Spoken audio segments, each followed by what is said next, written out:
ओम यं ब्रह्म वरुणेन्द्र रुद्रमरुतास्तन्वन्ते दिव्यस्तवै वेदै साङ्गै पदक्रमोपनिषद गायन्ति यं सामगाः ध्यान अवस्थितेन मानसा पश्यन्ति यं योगिनो यशान्तं नाविदुस्रासुरगणा देवाय तस्मै नमः ओम गुरुर्ब्रह्मा गुरुर्विष्णु गुरुर्देवो महेश्वरा गुरु साक्षात् परब्रह्म तस्मै श्री गुरवे नमः। आरूढ़ ज्योति जगत सिद्धौड़ स्वामी जी को अभिनंदन करते हुए प्रातः स्मरणीय श्रद्धेय वंदे आदरणीय सदगुरु भीमाशंकर स्वामी जी को तत्स्वरूपी भगवतान सरस्वती महास्वामी जी को अभिनंदन करते हुए परमात्मा स्वरूप गण कल का विषय में भगवान कहते थे कि जैसे न सतो विद्यते भावो न भावो विद्यते मत सतः उभयोरापि दृष्टा तत्वेन तत्वदर्शी भी। तो कल बताया भगवान ने कि ये अर्जुन तो ये असत्य वस्तु की तो सत्ता नहीं है और असत्य कभी है ही नहीं है, केवल वो भासता है और सत्य का अभाव नहीं है। सत्य कभी रहता ना ऐसा नहीं है, वो तीन काल में है। तो ऐसा कल के विषय में बताया और उसको कौन जानेगा तो तत्ववेता तत्वज्ञानी पुरुष द्वारा देखा गया। तो तत्ववेता उसको जान सकता है, अन्य नहीं। तो आज के विषय में है अविनाशी तु तद्विद्धि येन सर्वमिदं ततहं विनाशम्य व्यवस्थानम कच्चित् कर्तुर्महारति। तो यहाँ पर बोल रहे कि नाश रहित तो उसको जान। तो जो नाश रहित है अविनाशी स्वरूप जो वस्तु है वो सत्य है और नाशवान जो वस्तु है वह असत्य है। नाश रहित तू उसको जान जिससे ये संपूर्ण जगत दृश्य वर्ग व्याप्त है। तो ये नाश रहित मतलब जो जिसका नाश नहीं होता तो वही कौन है तो जिसको संपूर्ण जगत दृश्य वर्ग व्याप्त है। ये जितना भी दृश्य वर्ग है दिखने में दिखाई देने वाला नाम रूप से वो उसमें व्याप्त है। अब ये फोटो बना है ना, फोटो सिद्धौड़ स्वामी जी का फोटो है। तो वो फोटो में निर्गुण भी है और सगुण भी है। फोटो को देखा गया, पेंटर चित्रकार जब उसको एक कागज़ के ऊपर निकालता है पेपर के ऊपर वेलवेट पेपर, तो उसमें जो तेल कलर है सब लगा है तो उसे चित्र बनाने के बाद आँख पैर सब अलग अलग दिखता है ना, ऊपर उठा दिखता है। मगर आज से अगर ऐसा हाथ घुमाए तो वो सब लगता है नहीं, दिखाई देता है, लगता नहीं। ऐसा निर्गुण ये नाम रूप जो दृश्य वर्ग है उसमें व्याप्त है।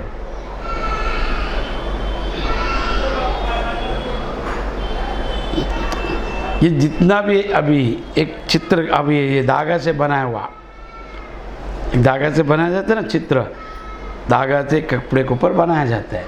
तो उसको अगर ऐसा गुंडाल के रखा वो दिखता नहीं। जब उसको लिया आप एक शतरंजी ले ऐसा हाँ चादर तो डिजाइन किया हुआ, तो उसको जब गोल फोल्ड करके रखते दिखेगा नहीं। उसको जब ऐसा खोल के डाल दिया बड़ा चित्र दिखता है। ठीक है, वो चित्र सगुण रूप में अलग अलग भिन्न भिन्न दिखता है, सर्वव्याप है। मगर उसको आधार कौन है तो निर्गुण। तो इसके लिए नाश रहे तो उसको जान जिससे ये संपूर्ण जगत वर्ग दृश्य व्याप्त है, दृश्य वर्ग सब व्याप्त है। तो अभी एक धागा निकाल दिया तो पूरा चित्र निकल जाएगा, रहेगा कुछ भी नहीं। ऐसा ही तो वो अविनाशी का विनाश करने में कोई भी समर्थ नहीं है। तो तुमने बनाया चित्र को कोई भी कर सकता है, मरो धागा नहीं।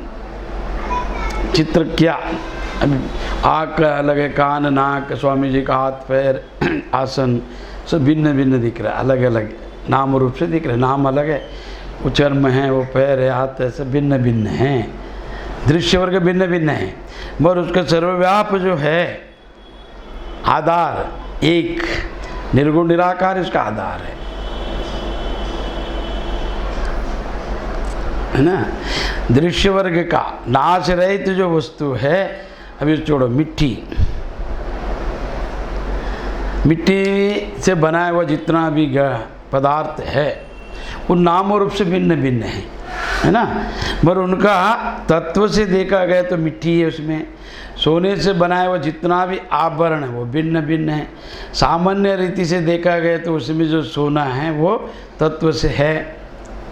सामान्य यानी सर्वव्याप, विशेष यानी केवल नाम रूप से दिखने वाला।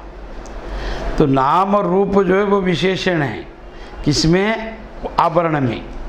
पर मूलतः ज्ञान से देखा जाए तो सामान्य से जिसमें नाम और रूप नहीं है वो सोना है। मिट्टी सामान्य है, घड़ा विशेष है। तो जितना भी बना है वो घड़ा है वो भिन्न भिन्न है, भिन्न भिन्न नाम है, भिन्न भिन्न रूप है। मगर उसमें सर्वव्याप कौन है? अविनाशी स्वरूप जो है वो उसमें सर्वव्याप है।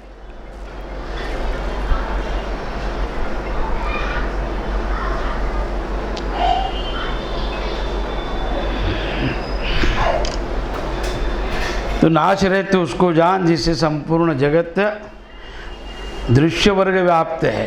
तो जैसा घड़ा मट्टी ही व्याप्त है घड़े में, तो भिन्न भिन्न जितना भी पदार्थ बनाया उन सब में मिट्टी है। तो दृश्य वर्ग में प्राप्त व्याप्त होने वाला कौन है? सोना से बनाए पदार्थ में क्या व्याप्त है? सोना व्याप्त है ना। अभी जल से बनाए, बर्फ़ से बनाए पदार्थ में जल व्याप्त है।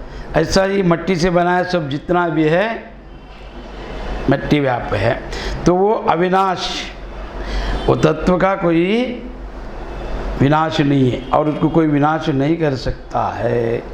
तत्व का मूल जो स्वरूप है उसको कोई भी नाश नहीं कर सकता है। पर ये दृश्य वर्ग जो है नाम रूप से दिखने वाला दृश्य वर्ग जो दिखाई देता है वो नाश होने वाला है, और जो नहीं दिखाई देता है वो अविनाशी है। मगर वो अविनाशी उसके अंदर व्याप्त है, दृश्य वर्ग में भी व्याप्त है। जैसा मट्टी ही घड़े में व्याप्त है अनेक पदार्थ के रूप में, वैसे सोना ही अभी कपड़ा भिन्न भिन्न दिख रहा है मगर इसमें धागा है ना।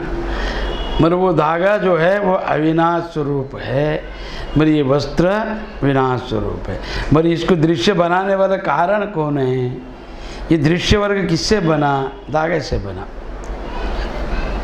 समझा कि नहीं? दृश्य वर्ग मतलब जो दिखाई देने वाला जितना भी दृश्य है वो सर में व्याप्त कौन है? तो अविनाशी स्वरूप व्याप्त है। विनाश करने में कोई भी समर्थ नहीं इसका, उसके विनाश कोई नहीं कर सकता है। सब मूढ़ता है, भ्रांति है। शरीर आया जाएगा बस इतना ही, मगर वो आया है केवल कर्म करने के लिए, अन्य नहीं। अंतवंत इमे ध्येय नित्य सुक्त शरीरिणः अनाशिनो अप्रेमे यस्या तस्माध्यायस्वं भारतः। तो यहाँ पर बोले नाश रहित अप्रेमीय नित्य स्वरूप जीवात्मा के सब शरीर नाशवान कहे गए हैं। तो इस नाश रहित अप्रेमीय नित्य स्वरूप जीवात्मा के ये सब शरीर, तो जीवात्मा कौन है? नाश रहित है, अप्रेमी है और नित्य स्वरूप है। जीवात्मा जो आत्मा अंश है परमात्मा का वो कभी नाश नहीं होता। मगर उसने जो शरीर धारणा किया है, शरीर कौन? जीव ने जो शरीर को धारणा किया है वह सब शरीर नाशवान कहे गए।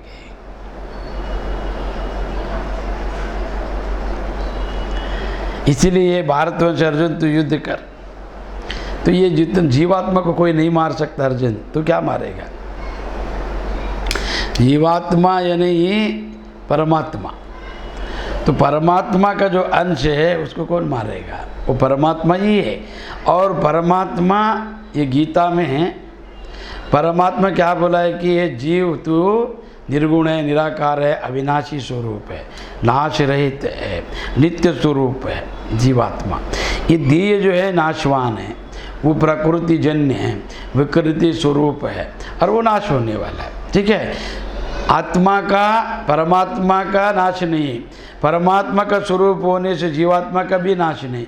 जीवात्मा परमात्मा दोनों एक ऐसे बताया। फिर ये जीव और परमात्मा एक होने बाद जगत जो दिखता है उसका कैसा? नाम रूप से जो दिखने वाला जगत है वो नाशवान है। तो परमात्मा जीवात्मा एक है, तो उनमें भेद नहीं है, तो फिर ये भेद ही नहीं है जीव में और परमात्मा में। फिर अभेद होने के बाद ये ज्ञान किसको दे रहा है भगवान? एक। अच्छा, परमात्मा जीवात्मा एक है, स्वरूप से सिद्ध है, तो स्वरूप से सिद्ध होने के बाद फिर उसमें अज्ञान कैसा आ सकता है? तो भगवान ने मंत्र करके अज्ञान दिया जीव को, जन्मना चाहिए, मरना चाहिए, सब सुख दुख दिया। अगर भगवान सुख दुख जनन मरण अगर देता है तो भगवान पक्षपाती हो जाएगा। भगवान में भी ईर्ष्या है, भगवान भी बदला लेना चाहता है, ऐसा भावना आ जाएगा। तो इसके लिए तो ये दो बात बहुत कठिन विषय है गीता में, कोई इसको ज़्यादा विस्तार करता नहीं। क्यों? अभी क्या बोला है देखो, पहला बोला कि जब प्रकाश है, यहाँ पर न सतो विद्या भावो न भाव विद्यते सत, असत्य वस्तु का तो सत्ता ही नहीं है। जैसे सोने में बना हुआ चेन है ही नहीं है, मगर दिखाई देता है राम रूप के कारण, उसमें सब सोना ही है, मगर वो बनाया इसके लिए वो नाम रूप दिखाई दिया, वो सोना ही चेन के रूप में बन गया। और जब उसको गलाया, उसको तोड़ दिया, तो उसमें क्या मिलेगा? सोना ही रहेगा, वो नाम रूप नहीं है। तो वो किधर से आया? उसमें आया था और उसमें दिखा, उसमें लय हो गया। ये नाम रूप जगत ईश्वर में ही, ईश्वर ने ही उसको बनाया और उसमें ईश्वरी है, और ईश्वर उसके अंदर ही लय हो जाता है, ईश्वर में लय होता है। नाम रूप अलग नहीं है, कुछ भी अलग किया तो अद्वैत नहीं होगा, ध्यान रखो। सोने में नहीं तो चैन, सोने में चैन बन गया, सोना ही चैन बन गया, और सोने में ही वो चैन है, और सोने के अंदर लय हो जाता है, अलग किधर से? तो इसके लिए भगवान को यहाँ पर तो प्रश्न उत्पत्ति होता है, क्या ईश्वरी ही जीवात्मा ही परमात्मा बोलने के बाद तो यहाँ पर बोला है अंतवनंत इमे देया नित्य स्तोक्त शरीर ना अनाशीनो अप्रेमेय यशः, तो तुम्हारा नाश रहे थे अप्रेमेय और नित्य स्वरूप जीवात्मा के ये सब शरीर नाशवान कहे गए। तो जीवात्मा का जो शरीर है जीव ने धारण किया, अब भी इसके लिए आगे उदाहरण देता है। तो ये जीवात्मा तो तत्व से कोई नाश नहीं होता है, तो ये जो प्राकृतिक दिया हुआ शरीर है वो तो नाश होएगा। भरतवंश अर्जुन तो युद्ध कर, ये नः वेति अंतरः चैव मन्यते अतहम उभयोताना विजनीतो अन्य अंतिना अन्यते है। तो यहाँ पर क्या बोले, जो इस आत्मा को मारने वाला समझता है तथा जो इसको मरा मानता है वह दोनों ही नहीं जानते। अगर कोई आत्मा मरने वाला इसे मानता है या आत्मा को कोई भी मार सकता है, ऐसा अगर दोनों कोई भी दो पक्ष बोला, आत्मा को मरने वाला समझता है, एक दूसरा मरा मानता है या मरने वाला ऐसा मानता है, दोनों ही नहीं जानते। क्यों? आत्मा वास्तव में ना तो किसी को मारता है और ना किसी के द्वारा मर जाता है। करंट को कोई भी मार सकता है, करंट किसी को भी मार सकता है, कभी मारता है वो करंट है उससे जब खेलता है, विद्युत शक्ति से अति जब होता है उसको पता नहीं विद्युत का उपयोग कैसा करना है, तो उसको हानि पहुँचता है ऐसा। मगर आत्मा कभी भी किसी को मारता नहीं है और वो किसी से मरता नहीं है आत्मा, कि वो निर्गुण निराकार है। और आकाश को कोई मार सकता है, कोई पकड़ सकता है, तो इससे भी सूक्ष्म है, तो उसको कैसे पकड़ेगा? इससे सूक्ष्म है। न जायते भ्रमते वा कदाचिन्नहं भूत्वं भवितं वा न भूयः अजो नित्यं शाश्वतोऽयं पुराणो न अन्यते अन्यमाने शरीरे। ये आत्मा किसी काल में ना तो जन्मता है और ना मरता है, और आत्मा का जन्म नहीं है, उन्हें कभी किसी काल में जन्मा है ना मरता है, तथा अन्य उत्पन्न होकर फिर होने वाला है, और यह उत्पत्ति हुआ है या फिर होने वाला है ऐसा नहीं है, क्योंकि यह अजन्मा है, तो जन्मता है वो दिखता है, वो बढ़ता है। तो जन्म जायते तो वर्जते परिणते, तो जन्मता है वो दिखता है जायते, और वो परिणित होता है, बढ़ता है, परिवर्तित होता है, बढ़ता है, वृद्धि होता है, फिर उसका रुक जाता है, फिर वो क्षायते, फिर वो चला जाता है। तो ये अजन्मा है, ये कभी जन्मा ही नहीं है, तो ये कहाँ से होएगा? सवाल नहीं, जो जन्मा है वो नया है, वो पुराना होएगा, और ये जन्मा ही नहीं, तो नया पुराना का सवाल नहीं है। तो इसके लिए अजन्मा और अव्यय है, इसमें कोई व्याय नहीं है, घटने जैसा पदार्थ नहीं है इसमें। तो शरीर जो है जन्मा है, वो घटने का पदार्थ है, और वो घटता जाता है, उसके नाम संसार है। संसारति इति संसारः, जो जैसा वैसा रहता नहीं, घटते जाता है, उसका नाम है संसार। अभी देखो कैसा घटता है। जब बालक जन्म लेता है, तो जन्म जब लिया तो सब खुशी मनाता, हाँ हो गया जन्म, हो गया जन्म, हो गया, एक नया प्राण आया, नया जीव आया। मगर वो जैसा जन्म लिया, उसका मनुष्य के 120 पूर्ण आयुष्य लिया, 120 है, चलो 100 साल पकड़ो, तो 100 साल में वो जैसा दिन गया तो चला गया ना, उसका माइनस हो गया। अभी ये जन्मदिन किसका बनाता है? घटा हुआ कि बढ़ा हुआ? आयुष्य तो घट रहा है, शरीर बढ़ रहा है। शरीर बढ़ने का तात्पर्य क्या है? अवयव बदलना, मांसपेशी में परिवर्तन आना क्या है? तो घटना है, वो वृद्धि होता है, फिर वृद्धि होने के फिर क्षय भी होता है वो। तो अपना ये जन्म जो है वो किस नाशवान है, व्याय है। व्याय यानी खर्चा, व्याय यानी खर्चा, माइनस, खाली देना है उसको, तो उसको भोजन दो, निद्रा दो, प्रत्येक औषध दो, प्रत्येक चीज़ देना, व्याय। ये आत्मा ऐसा नहीं, ये अजन्मा है, तो इसके लिए व्याय नहीं है इसमें। जो जन्मता है उसका व्याय है, उसका खर्चा है, उसका घटना है, मगर ये कभी घटता नहीं। और इसके लिए इसका नाम है अजन्मा अव्यया जानता है। वह पुरुष कैसे किसको मरवाता है, और ये अजन्मा अव्यय है होने के कारण इसके व्याय ही नहीं है, तो वो ऐसा पुरुष इसको कैसा मार सकता है? और ये कैसा मरेगा? किसको क्यों मारेगा? ये नहीं मारेगा। तो वहाँ पर बोले वासासि जीर्णानि यथा विहाय नवानि गृह्णेति नरोपराणि तथा शरीराणि विहाय जीर्णा अन्यायानि संयति नवीनि देहे। तो यहाँ पर उदाहरण दिया कैसे, जैसा तो वो अजन्मा और अव्यय होने के कारण, और उसमें कोई अवयव नहीं है। जिसमें अवयव है, इंद्रिय है, वो कर्म करेगा, फिर वो कर्म का फल रहेगा, फिर वो फल भोगना, फिर फल भोगने के लिए जन्म लेना, फिर जन्म के लिए कर्म करना। तो ये ऐसा अजन्मा है, इसके लिए इसको कोई अवया तो कुछ भी नहीं है। तो ये आगे बोलते हैं कि वसासि जीर्णानि यथा विहाय, जैसे मनुष्य पुराने वस्त्र को त्याग कर, अब एक शरीर है तो नया वस्त्र बना के लेता है, हर महीने में कोई श्रीमंत है तो जुना वस्त्र वो छोड़ दो।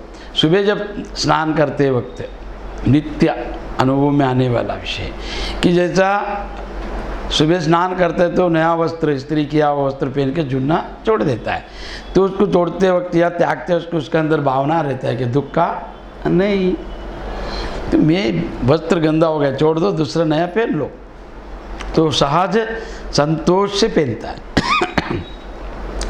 ऐसा ही तो ऐसा मनुष्य पुराने वस्त्र को त्याग कर दूसरे नए वस्त्र ग्रहण करता है, तो उसमें संतोष रहता है, दुख नहीं रहता है, व्याकुलता नहीं रहता है। वैसे भी जीवात्मा पुराने शरीर को त्याग कर दूसरे नए शरीर को प्राप्त होता है। अभी बड़ा घर लिया तो छोटा घर को छोड़ के जाएगा।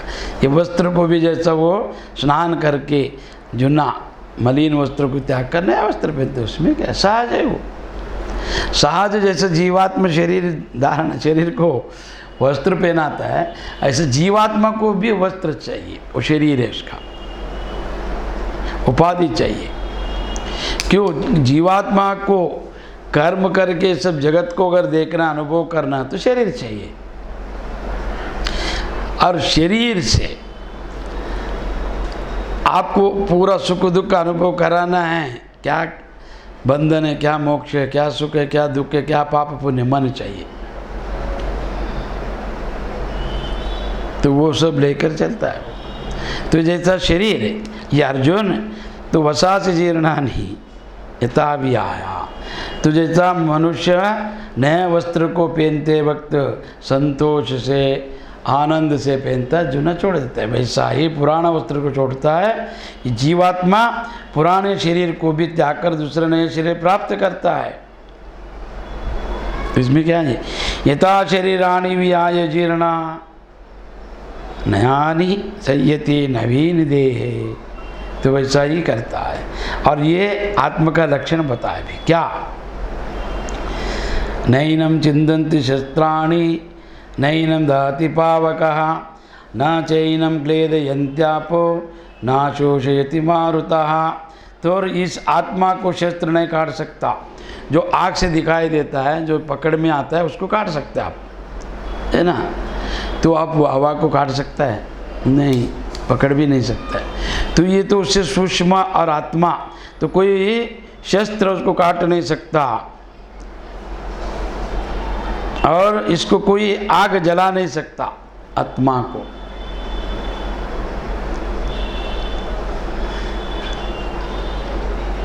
अपने अभी देह को जब लेके जाते हैं स्मशान में, देह को जलाता है, आत्मा भी तो जलता नहीं था। तो देह आग से जलता नहीं, कौन? आत्मा आग से जलता नहीं। और इसको जल में कोई गला नहीं सकता इसको, और वायु इसे सुखा नहीं सकता, वायु इसे लेकर उड़ा नहीं सकते, सुखा नहीं सकते इसको।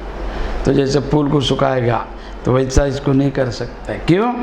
नैनम चिंदन्ति शस्त्राणि, ये सूक्ष्म रूप से अति सूक्ष्म है। तो एक पुराण में कथा है, जब इंद्र और देवता लोग का युद्ध हो गया तो इंद्र जीता। तो इंद्र में और अष्ट दिक्पालक, अग्नि वायु इन सब में का अभिमान है, वरुण देव में सब अष्ट दिक्पालक में। तो इंद्र बोला अभी अपन जीत के आए ना दैत्यों को, तो आप पार्टी मनाओ। तो सबको दिया, अपना अपना उन लोग भोजन करते हुए अपना अपना स्तुति कर रहे हैं। अग्निदेव बोला मैं बड़ा, वायु बोला मैं बड़ा, जल बोला मैं बड़ा, मैंने युद्ध किया, मैंने जीता इंद्र को। तो ऐसा प्रत्येक देवता अपना अपना वर्चस्व, अपना अपना कीर्ति का गुणगान कर रहा था। तो पार्वती देवी देखा, बोला शिव जी के इनके अंदर अहंकार आया है, तो जाकर इनको रोक दो। तो यक्ष के रूप में शिव जी ने क्या किया? तो गया देवता लोग को बोला, ये देवता तुमने दैत्य को राक्षस को हराया ना, ऐसा मुझे भी हराओ चलो। तो उसमें उन्होंने क्या किया? मेरे को क्या हराएगा तुम? मेरे मैं एक मंत्र बोल के रखता है, इसको तृणक एक लकड़ी को, तो इसको तुम जलाओ देखते हैं। अग्निदेव को बोला, अग्नि जितना भी पावर है उसका उपयोग किया शक्ति का, मगर वो लकड़ी जला नहीं। फिर वरुण देव आया, उन्होंने वर्षा किया, कुछ हुआ नहीं। वायुदेव आया, ऐसा प्रत्येक देवता आके कुछ हुआ नहीं, उस लकड़ी को कुछ नहीं कर सका।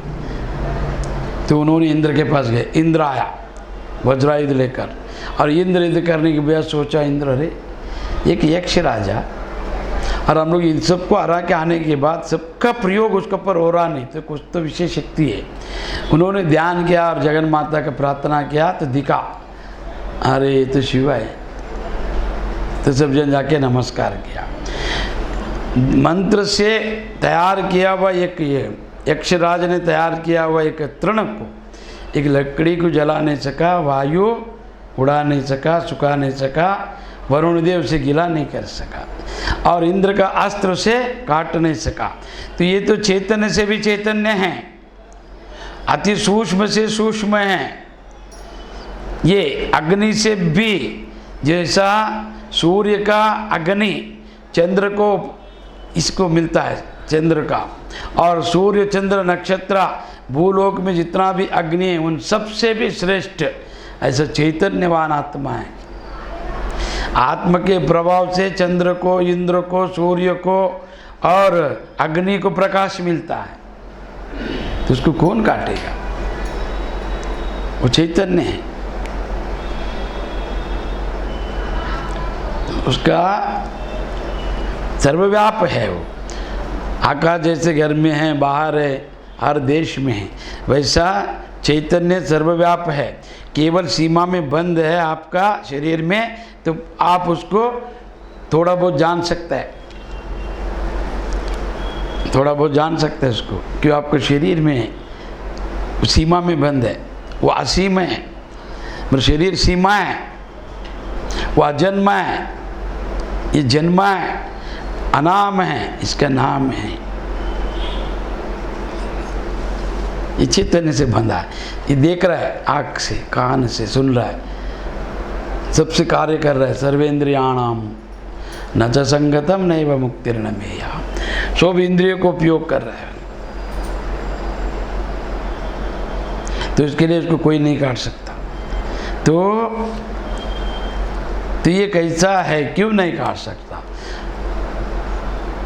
तो उसके लक्षण बताने के बाद कि अचेद्योह्यम अदाहोयम क्लेदो अशोष्य वचः नित्यम सर्वगतः स्थानुरचलोयम सनातनः, क्योंकि ये आत्मा अचेद्य है, जो छेद करने जैसा नहीं है। कोई वस्तु रहेगा, फल फूल, आप है ना उसको छेद कर सकते, उसको पकड़ सकता है, तो इसमें ये शरीर ही नहीं तो कैसा पकड़ेगा तुम? अचेद्य, और ये आत्मा अदाह्य, और इसको जला नहीं सकते आप। ये क्या वृक्ष नहीं है, फूल पत्ता नहीं जलाने के लिए। अक्लेद्य, इसको डुबाने के लिए ऐसा कोई पकड़ने जैसा ही वस्तु नहीं है। और निसंदेह ये अशोष्य है ये, और ये कभी है ना शोषणीय नहीं है, सोचने वाला, सुकड़ने वाला, पकड़ने वाला, रोने वाला नहीं, अस्वच्छ है ये कभी अशुद्ध होता नहीं है आत्मा। तो इसके लिए तथा यह आत्मा नित्य है, सर्वव्यापी है। नित्य का अर्थ क्या है? आज है कल नहीं, ऐसा नहीं। शरीर आज है, कब रहेगा नहीं रहेगा पता नहीं। आत्मा नित्य का अर्थ क्या है? सदा रहने वाला। तो शरीर से पहला भी था, शरीर में भी है, शरीर के बाद में जो रहता है उसका नाम है नित्य। और ये सर्वव्याप है, ये शरीर के अंदर भी है, शरीर का बाहर भी है, और सब देशों में है, व्याप्त है। इसके लिए ये सर्वव्यापी है। और वो अचल है, वो चलता नहीं है, और वो बैठकर इसको चला रहे, जैसा गाड़ी में ड्राइवर बैठ के गाड़ी को चलाता है। इसके लिए उसका नाम अचलाहा। समझा क्या? पता नहीं। ड्राइवर बैठता है, कभी भी कोई वस्तु को चलाने वाला अचल रहता है।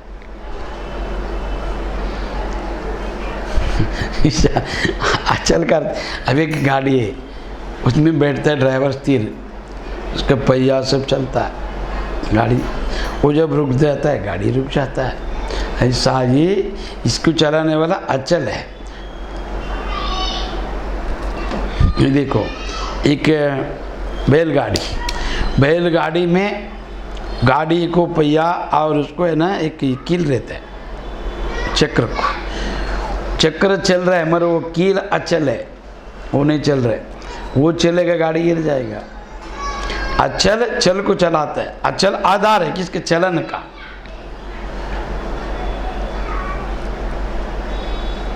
समझा न कि नहीं? फिर उतना वजन लेके जा सकता है वो।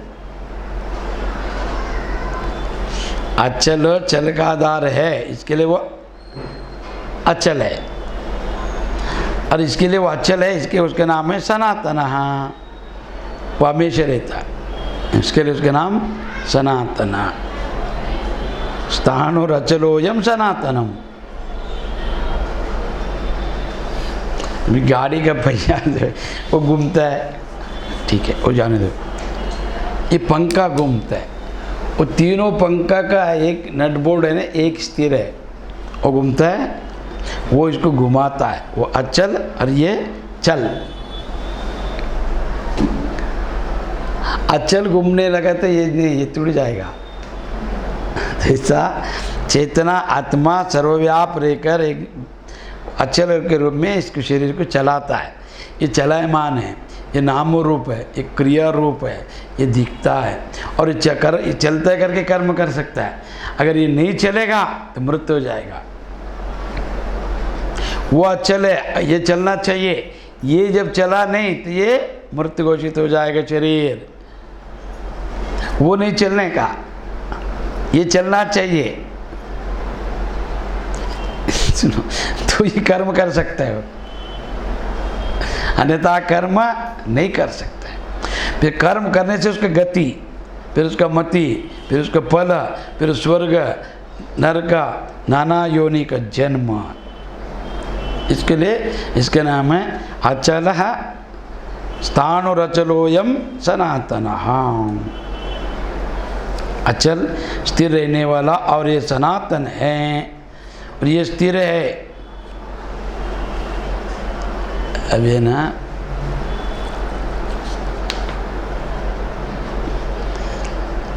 पहला ऐसे ये करते थे, हल्दी चावल वो सब ये करते थे ना, चक्की। तो दो है उसका, ऊपर और नीचे, बीच में रहेगा एक लड़की, एक ये रहते ना लकड़ी है ना, तो वो औरत ऐसे घुमाते ना, कोई भी घुमाते चावल डाल के हल्दी डाल के साथ। तो उसमें एक अचल रूप का एक किला रहता है दोनों का बीच में। फिर जब वो चावल जो भी दाने आपने डाला है, हल्दी बिल्दी जो भी, तो वो पीस जाता है। बाद में निकाल के देखे तो 2-3 है ना उसमें रह जाता है। तो क्यों रह गया?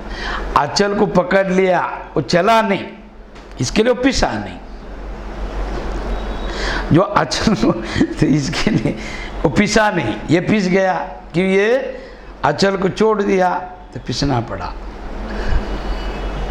तो ये ऐसा, तो ये जगत का जो है अचल स्थिरम, अचल जो है स्थानो अचलोयम सनातना, जो स्थिर रहेगा तो इसको चला सकता है। कोई भी पदार्थ में एक जगह एक कील, एक आधार रहता है, वो स्थिर रहता है और वो स्थिर रहना चाहिए। वो स्थिर रहकर सबको चलाने का, परिवार में हो कोई भी जीव में। तो अचल स्थिर रहने वाला ये सनातन है और वो सर्वव्याप है। और सनातन का अर्थ क्या है? जो पहले से है उसका नाम है सनातन। अव्यक्तो हयम अचिंतो हयम अविकारो हयम उच्यते तस्मद्देवं विदित्वेन नानुशोचितिर्महर्षि। तो यहाँ पर बोला कि ये आत्मा अव्यक्त है, आत्मा कोई दिखता नहीं। अभी कोई बोला दिखाओ आत्मा कैसा है? शरीर तो दिखता है ना, आँख दिखता है, कान दिखता है, नाक सर्व इंद्रिया दिखता है। हाँ, तो ये शरीर कैसा? अव्यक्त है। अव्यक्त का अर्थ क्या है? नहीं है, ऐसा नहीं है, अव्यक्त। तो बीज में वृक्ष अव्यक्त है, एक बीज में वृक्ष क्या है? अव्यक्त है। तो वो व्यक्त कभी होता है? तो जब बीज नष्ट होने के बाद फिर वृक्ष बनता है, फिर वही बीज फिर वही वृक्ष में फल के रूप में, फिर वो फल में बीज आता है, वही अपना है, वही दूसरा नहीं आएगा। ठीक है? अव्यक्त का अर्थ क्या? जो है छुपा है, दिखता नहीं है। बीज में वृक्ष है, दिखता नहीं है। लकड़ी में अग्नि है, दिखता नहीं है। दिखता है कि अग्नि नहीं है उसमें।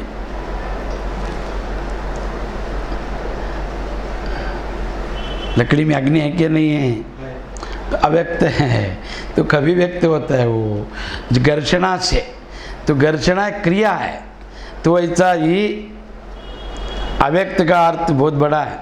तो समझे क्या? पता नहीं। अब ये सुनो, दूध में घी है क्या? नहीं है, में दिखता है। फिर दिखने के लिए क्या करना पड़ेगा? दूध को दही बनाओ, फिर उसको छाछ बनाओ, फिर उसको मंथो, फिर मक्खन निकालो, फिर वो मक्खन को जब गर्म करेगा तो घी निकलेगा। ये प्रक्रिया है। ठीक है? दूध जब दही बनने के लिए उसको मरना पड़ता है, वह अपना प्रक्रिया बदलना पड़ता है। ठीक है? हो गया। हाँ, तो दही से फिर छाछ, छाछ से मक्खन, मक्खन के बाद घी। तो घी किसी में भी मिलता नहीं और वो हमेशा एक जैसा रहता है। किसी में मिलता ना एक जैसा रहेगा, बदलता नहीं वो। भाई ऐसा उसमें ता नहीं ऐसा है। दूध में है क्या नहीं घी, फिर दिख रहा था नहीं, किधर था दूध में ये घी, पूरा अंदर है दूध के, दूध जितना उतना ही उनका घी है, मक्खन है, बस दिख रहा नहीं था। उस जो नहीं दिखते उसका नाम है अव्यक्ता, विकार नहीं। हाँ, उसको अव्यक्ता बोले। और वो अव्यक्ता आत्मा अचिंत्य, और ये मन बुद्धि से परे है आत्मा। तुम्हारा मन बुद्धि जो देखता है, जो सुनता है, उसका ही कल्पना कर सकता है, उससे आगे का नहीं। इसके लिए ये अचिंत्य, मन बुद्धि से परे, मन बुद्धि वापस नहीं जा सकता है, उसको छू नहीं सकता है। तो वैसा विषय कभी जान सकता है आप। वही मन बुद्धि अगर गुरु से, गुरु चरण में गया, गुरु जब बताया प्रक्रिया, तो जान सकते हैं। तो इसके लिए अचिंत्य, और ये आत्मा विकार रहित कहा गया है। तो इसमें विकार नहीं है, कोई विकृति नहीं है आत्मा में। शरीर में अनेक प्रकार का विकार है, विकृति है शरीर में, ये विकार रहित है। तो शरीर में क्या है, कोई काला, गोरा, पीला, नीला, है ना, लंबू, चोटू, पतला, जाड़ा, प्रत्येक उसके अंदर दुर्गंध, सुगंध, सब व्याधि है, विकार है शरीर में। क्यों? मलमूत्र संचित शरीर में मलमूत्र तैयार करने वाला मशीन और मलमूत्र विसर्जन करने वाला वो यंत्र, उसमें कौन सा है ऐसा सौंदर्य? कुछ भी नहीं। इसके लिए विकार रहित की आत्मा है, तो विकार रहित कहा जाता है। और इसी अर्जुन, इस आत्मा को उपयुक्त प्रकार से जानकर तू शोक करने योग्य नहीं है। और आत्मा को जान, ये अव्यक्ता है, अचिंत्य है, विकार रहित है, अजन्मा है, और ये अव्यय है। इसको कोई शस्त्र अस्त्र काट नहीं सकता, मार नहीं सकता, जला नहीं सकता, गला नहीं सकता। तो ऐसा आत्मस्वरूप को जानने के बाद शोक नहीं कर सकता है वो, तो शोक रहित हो जाता है वो। शोक करने योग्य नहीं है, अर्थात तुझे शोक करना उचित नहीं है। तो क्षत्रिय है, शोक नहीं करना चाहिए। क्यों कर रहा है शोक? नहीं करना चाहिए। यथा चैन्यम नित्य जातम नित्यवामान्य से मृतम तथापि त्वं महाभावो नैव शोचितिर्महर्षि। किंतु यदि तू इस आत्मा को सदा जन्मने वाला तथा सदा मरने वाला मानता हो, तो भी ये तो अजन्मा है, मैंने बोला, शास्त्र के प्रमाण से अनुभवजन्य ज्ञान दिया। अगर फिर भी थोड़ा अगर नीचे उतरा, तो अगर आत्मा तो दिखता नहीं, तो अव्यक्त है, तो समझा नहीं। तो अगर मैं आत्मा को अगर मरा मानो, आत्मा को सदा जन्मने वाला तथा सदा मरने वाला मानता हो, तो भी ये महाभाव हो, तो इस प्रकार शोक करने योग्य नहीं है। अगर वो जन्मता है, वो मरता है, ऐसा मान लिया, तो जन्मने वाला मरेगा, फिर मरने वाले के लिए शोक क्यों? किस तरह से भी रोना नहीं चाहिए आदमी, सुख में या दुख में। और आदमी रोने की सिवा दूसरा करता ही नहीं। उसकी एक ये है कि रोने से सहानुभूति मिलेगा, ऐसा नहीं, सहानुभूति नहीं मिलेगा, लोग उसका दुरुपयोग करेगा। तो उसका उपयोग अच्छा नहीं करेगा लोग। जितना भी कष्ट में जीने वाला या यथा में व्यथा में, उन सबको है ना, किसी ने सहारा नहीं दिया है, केवल सांत्वना दिया है, सत्य नहीं दिया, सेवा की कोई किया नहीं। कौन किसका सेवा करेगा, क्यों करेगा? इसके लिए किसी सेवा वेवा लेने का नहीं, बस ज्ञान लो और स्वतंत्र जियो। और ज्ञान से जो आदमी आएगा ज्ञान के लिए, वो कभी जाएगा नहीं। ज्ञान लेने के लिए आना चाहिए, ज्ञान ही सुनना चाहिए, ज्ञान में उसका जीवन है, वो किसी को कष्ट देगा नहीं और किसी से सेवा लेगा नहीं। और बाकी इच्छा रख के जो आया, वो कभी बोलेगा, कभी जाएगा, कभी क्या करेगा, पता नहीं। तो इसके लिए और कौन क्यों करेगा सेवा? ये जितना भी जगत में सेवा है वो सब दिखावा है, वो एक विशेष संबंध है, कुछ है, पराधीनता है, किसी को कर रहा है। स्वतंत्रता नहीं है उसमें, निष्कामता नहीं है उसमें, निष्कामता स्वतंत्रता, बस कुछ भी सेवा भगवान का भी सेवा करेगा, मंदिर धोएगा मैं सब, तो पल चाहिए, पल नहीं मिला तो क्या भगवान छोड़ जाएगा? क्या क्या भगवान तो पल चाहिए, बिना पल का अपेक्षा कोई किसका सेवा नहीं करता, याद रखो। तो इसके लिए भगवान बोल रहे हैं कि शोक करने योग्य नहीं है, कर रहा है। जात शी ध्रुव मृत्यु ध्रुव न जन्मज मृत्युस्य जहाँ तस्माद परिहार्तेन त्वं शोचितुर्महर्षि। क्योंकि इस मान्यता के अनुसार जन्मे हुए की मृत्यु निश्चित है। अगर तू जन्मा मानता है आत्मा को, शरीर को, तो वो मरेगा, और जो जन्मा है वो मरेगा, और जो मरेगा फिर जन्मेगा। पुनरपि मरणम पुनरपि जननम पुनरपि जनने जठरे शयनम या संसारे बहुदुस्तारे पाये मुरारे भज गोविंदम शंकराचार्य बोला है। तो ये जो जन्मता है, जात ही ध्रुव मृत्यु ध्रुव जन्म मृत्युश्चा, जो जन्मता है वो मरता है, और जो मरता है फिर वो जन्मता है। जन्म के लिए कर्म करो, कर्म के लिए फिर जन्मो। तो ये क्या है? इससे भी इस बिना उपाय वाले विषय में तो शोक करने योग्य नहीं है। और जो जन्मा है तो मरेगा, और मरा है तो फिर जन्मेगा। तू क्यों शोक कर रहा है? तो नहीं करना चाहिए। क्यों? अव्यक्त दीनि भूतानि व्यक्त मध्यानि भारतः अव्यक्त निधनन्नेव तत्र का परिदेवान। या अर्जुन, सब प्राणी, संपूर्ण प्राणी जन्म से पहला अप्रकट था।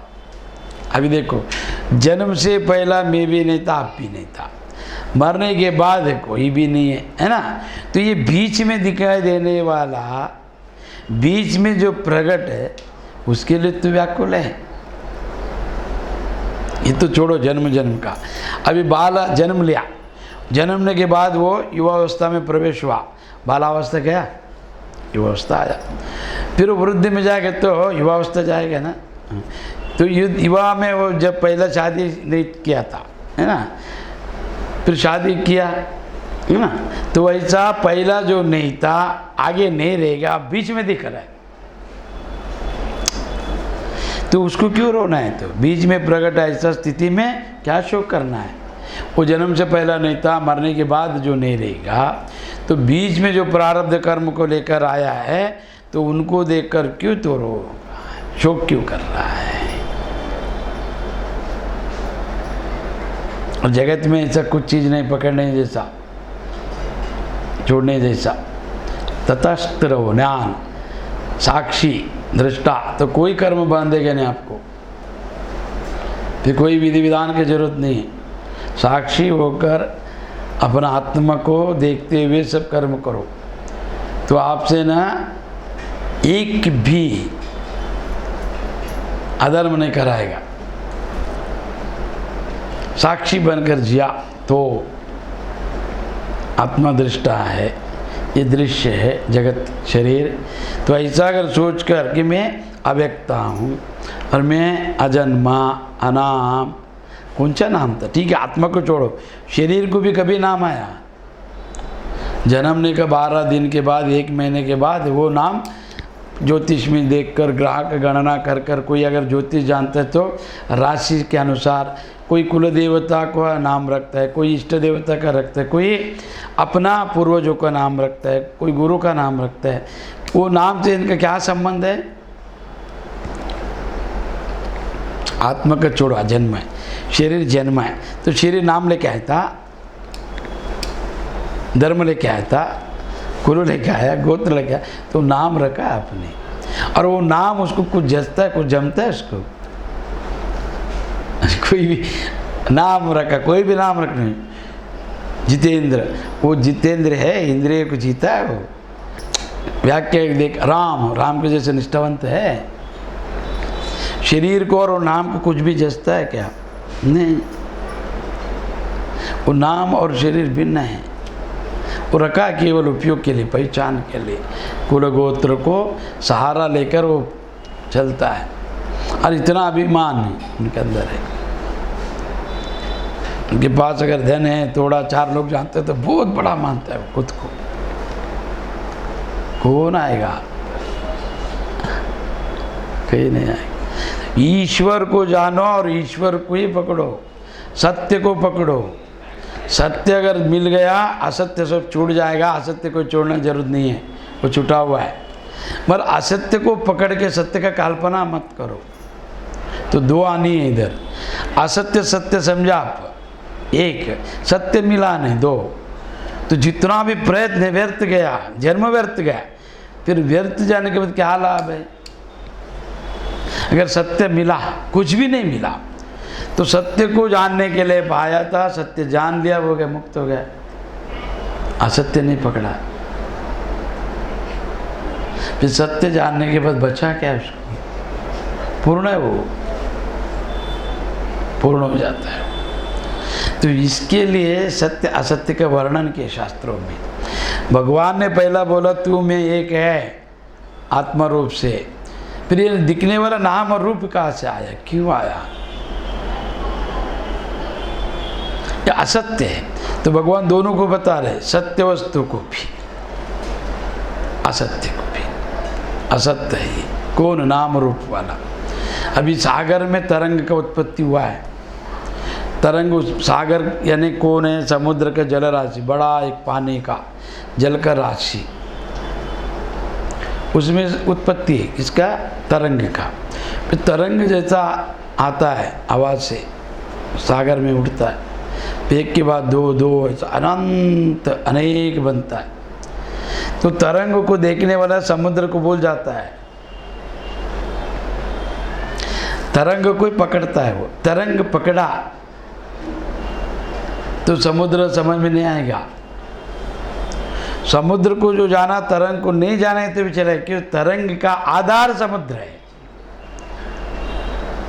तो यहाँ पर दोनों वर्णन किया है, सत्य का असत्य का। क्यों?